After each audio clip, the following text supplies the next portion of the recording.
San Francisco in the 1800s exploded almost overnight. Ships abandoned in the harbor, streets clogged with miners chasing gold, and a city on fire with ambition, danger, and opportunity. Step inside a world that would become legendary. And see it as no one ever could. San Francisco in the 1800s was a city on the edge of transformation. From a quiet settlement called Yerba Buena, it exploded almost overnight into a chaotic hub of opportunity, danger, and ambition. By 1850, just 2 years after gold was discovered at Sutter's Mill in 1848, the population had surged from around 1,000 to over 25,000 people. In this video, I use modern AI tools to bring historic paintings, engravings, and prints to life, allowing us to shift perspective, change camera angles, and move through the same scenes in ways their original artists never could. First, I want to talk about the waterfront, where the city's transformation was most visible. This view shows the San Francisco waterfront in 1849 in the foreground. Dozens of ships sit idly in the harbor. Many were abandoned by sailors who rushed inland to stake their claims in the gold fields.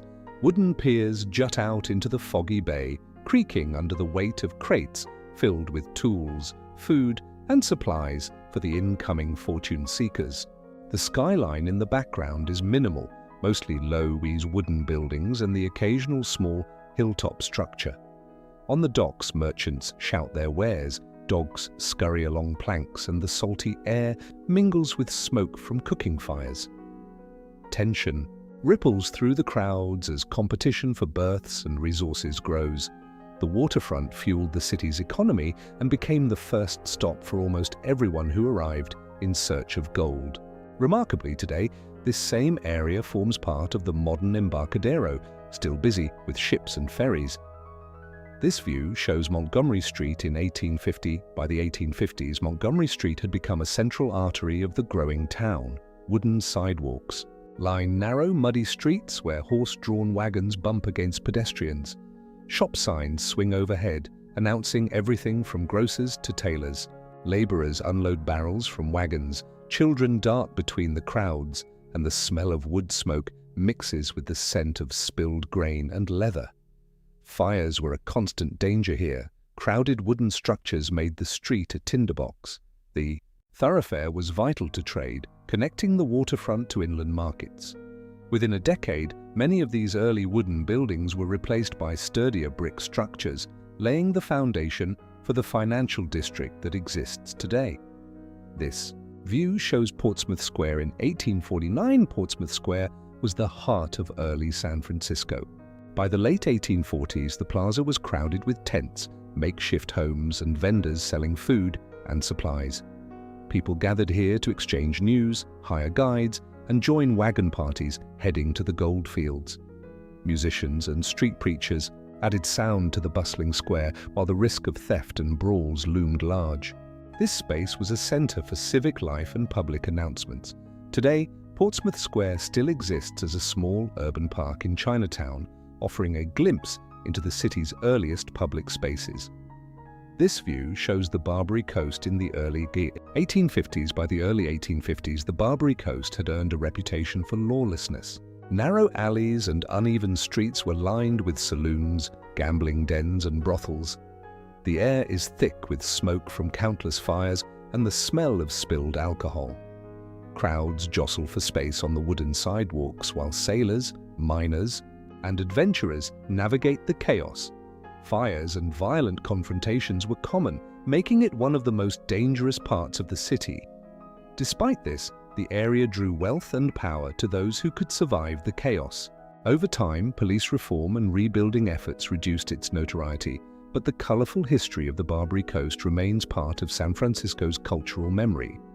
This view shows a gold miner's boarding house on Washington Street, 1850. This simple wooden building houses dozens of men hoping to make their fortune. Inside, the air is heavy with smoke, sweat, and the scent of cooking. Miners sleep in hammocks or on straw-filled mattresses. Arguments over room space and unpaid rent create constant tension.